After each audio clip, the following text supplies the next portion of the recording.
నాకు ప్రత్యర్థులుగా ఇద్దరు ఉన్నారు. బీఆర్ఎస్ తరపున ఒక వ్యక్తి పోటీ చేస్తున్నారు, బీజేపీ తరపున ఒక వ్యక్తి పోటీ చేస్తున్నారు.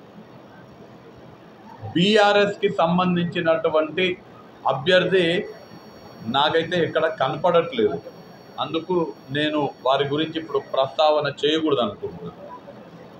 కానీ భారతీయ జనతా పార్టీకి సంబంధించినటువంటి ప్రత్యర్థి తాలూకాలు తిరుగుతూ, మండలాలు తిరుగుతూ, ప్రజలని మభ్యపెడుతూ, ప్రజలకి అవాస్తవాలు చెబుతూ, ప్రజలని మళ్ళీ ఒకసారి మోసం చేసే పన్నాగం చేస్తుంది. కాబట్టి స్పందించాల్సినటువంటి బాధ్యత నా పైన ఉంటుంది.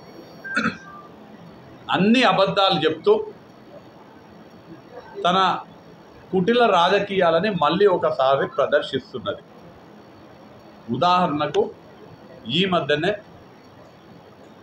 మన ప్రాంతానికి సంబంధించినటువంటి సాగునీటి అవసరాల గురించి మాట్లాడడం చూసిన నేను. అంటే ఎంత దురదృష్టకరం అంటే, పాలమూరు రంగారెడ్డి ప్రాజెక్ట్ అంట ఆమె వల్లనే వచ్చిందంట చెప్తున్నది. పత్రికేయ సమావేశాలలో, మీటింగ్లలో పాలమూరు రంగారెడ్డి ప్రాజెక్టు నేను తీసుకొచ్చినా అని చెప్తున్నది. పాలమూరు రంగారెడ్డి ఎత్తిపోతల పథకం అనేది కాంగ్రెస్ పార్టీ తీసుకొచ్చింది. నేను తీసుకొచ్చినాను ఎవరు చెప్పాలి? కాంగ్రెస్ పార్టీ నాయకులు చెప్పాలి, వంశీచంద్రెడ్డి చెప్పాలి, శ్రీహరిముదిరాజ్ గర్వంగా చెప్పాలి. నేను కాంగ్రెస్లో ఉంటే అప్పుడు పాలమూరు రంగారెడ్డి ఎత్తిపోతల పథకం వచ్చింది, మేము కాంగ్రెస్ నుండి పాలమూరు ఎత్తిపోతల పథకం తెచ్చినామని కాంగ్రెస్ రక్తం ఉండేటోళ్ళు చెప్పాలి. కానీ కల్తీ రక్తం ఉండేటోళ్ళకి ఆ అర్హత లేదు. మేము పాలమూరు రంగారెడ్డి ప్రాజెక్ట్ తెచ్చినామని. నా రక్తం కోస్తే 3 రంగుల రక్తం వెళ్తుంది. డీకే అన్న రక్తం కోస్తే పసుపచ్చది, ఎస్పీ సమాజ్వాదీ పార్టీది ఏ రంగు?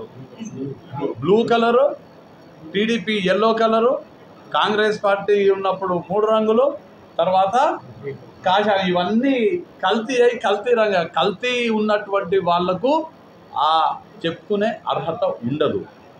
ఇంకోటి, పాలమూరు రంగారెడ్డి ప్రాజెక్టు ఆమె కాంగ్రెస్లో ఉన్నప్పుడు శాంక్షన్ అయింది కాబట్టి నేను తెచ్చిన పాలమూరు రంగారెడ్డి ప్రాజెక్ట్ అంట. కానీ మక్తల్ నారాయణపేటకి ఒక్క పైసా పని చేసినా నేను ఇలా సూటిగా అడుగుతున్నా. నేను ఇలా డీకే అన్న గారికి సూటిగా సవాల్ చేస్తున్నా. కేంద్రం బీజేపీ ప్రభుత్వం నుంచి రెగ్యులర్గా వచ్చేవి ఎవరున్నా వస్తాయి, ఏం చేసినా వస్తాయి. అదనంగా డీకే అరుణ మీ హోదాను ఉపయోగించి, మీ పరపతిని ఉపయోగించుకొని మీరు తెచ్చుకున్నటువంటి జాతీయ ఉపాధ్యక్షురాలు పదవి తప్ప మక్తల్కి కానీ నారాయణపేటకి కానీ ఒక్క పైసా తీసుకొచ్చిండ్రా మీరు? ఒక్క